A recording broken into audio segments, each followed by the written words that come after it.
Assalamualaikum warahmatullahi wabarakatuh. Apa kabar anak-anak UTKP yang hebat? Bertemu lagi dengan Bu Dewi di pertemuan keempat pengembangan diri kelas 11 UTKP. Pada kesempatan kali ini kita akan membahas materi baru yang terdiri dari dua bab sekaligus, yaitu tentang berpikir positif dan kecerdasan emosi. Berpikir merupakan suatu cara individu terhadap lingkungannya, baik secara internal maupun eksternal, yang terjadi sebagai respon terhadap masalah yang timbul dari dunia luar. Berpikir positif adalah cara seseorang beranjak mengatasi masalah dengan menekankan pada sisi positif diri sendiri. Berpikir positif merupakan sebuah keterampilan yang harus dipelajari dan diusahakan, dan tidak akan datang dengan sendirinya. Orang lebih mudah berpikir negatif daripada tetap mempertahankan pola berpikir positif. Batasan berpikir positif itu berkaitan dengan positive attention atau perhatian terhadap segi-segi positif dan positive verbalization atau verbalisasi positif. Segi-segi positif itu terdiri atas pengalaman yang menyenangkan, harapan yang positif, serta sifat baik yang ada pada diri sendiri, orang lain maupun masalah yang dihadapi.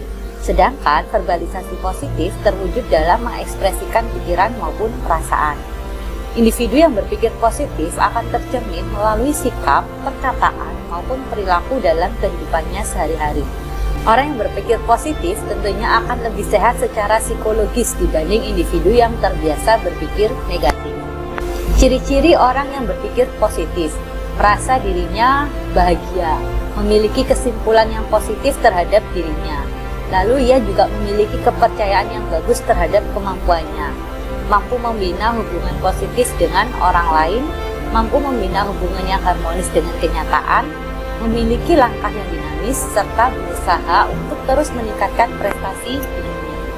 Konsep berpikir positif itu dipengaruhi oleh dua faktor. Yang pertama faktor etnosentris dan yang kedua faktor egosentris. Faktor etnosentris ini membentuk kecenderungan cara berpikir yang sama di antara individu dalam kelompok sosial yang sama. Sedangkan faktor egosentris adalah membedakan cara berpikir individu yang satu dengan lainnya karena adanya keunikan pribadi dari masing-masing individu. Aspek-aspek berpikir positif itu ada 4. Yang pertama adalah harapan yang positif, kemudian afirmasi diri, pernyataan yang tidak menilai, dan penyesuaian diri terhadap kenyataan.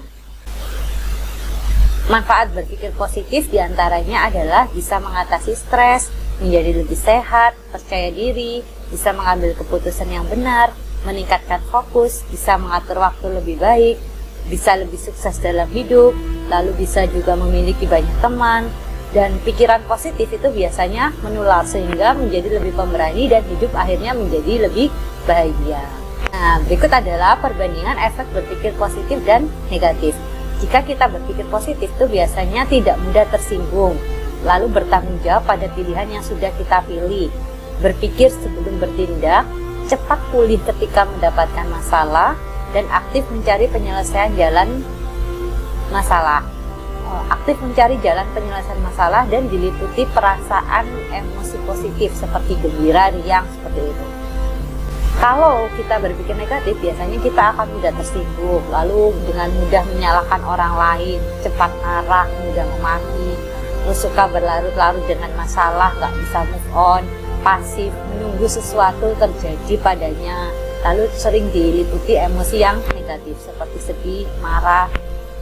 Kita lanjut ke kecerdasan emosi. Kecerdasan adalah kemampuan seseorang untuk memecahkan masalah yang dihadapi. Kecerdasan emosi adalah kemampuan seseorang untuk menerima, menilai, mengelola, serta mengontrol emosi dirinya dan orang lain di sekitarnya. Dalam hal ini, emosi mengacu pada perasaan terhadap informasi akan suatu hubungan, sedangkan kecerdasan mengacu pada kapasitas untuk memberikan alasan yang valid akan suatu hubungan.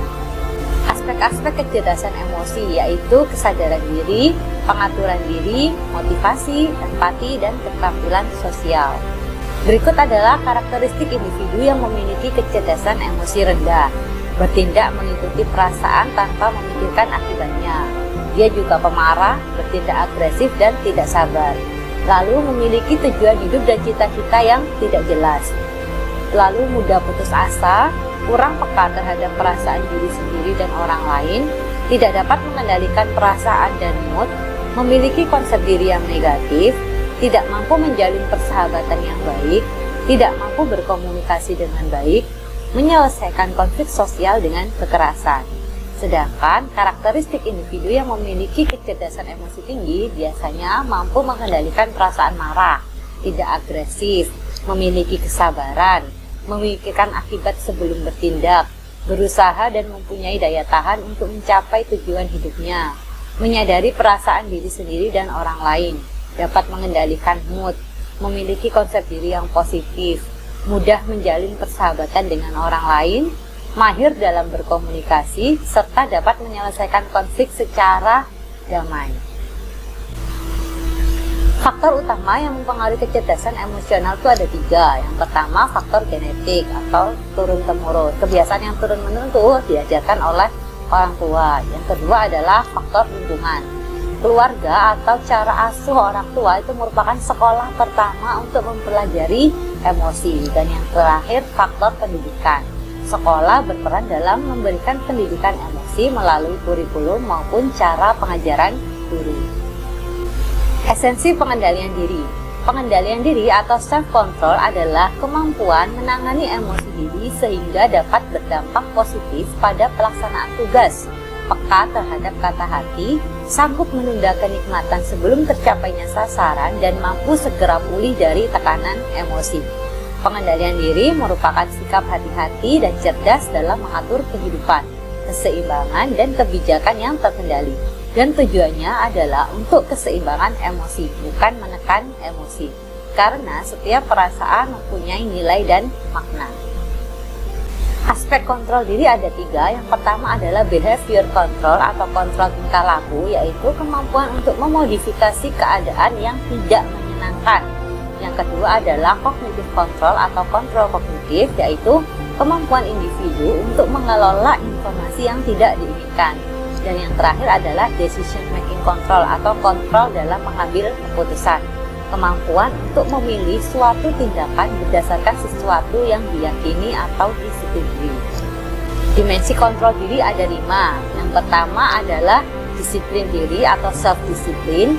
Yang kedua adalah tindakan yang tidak impulsif.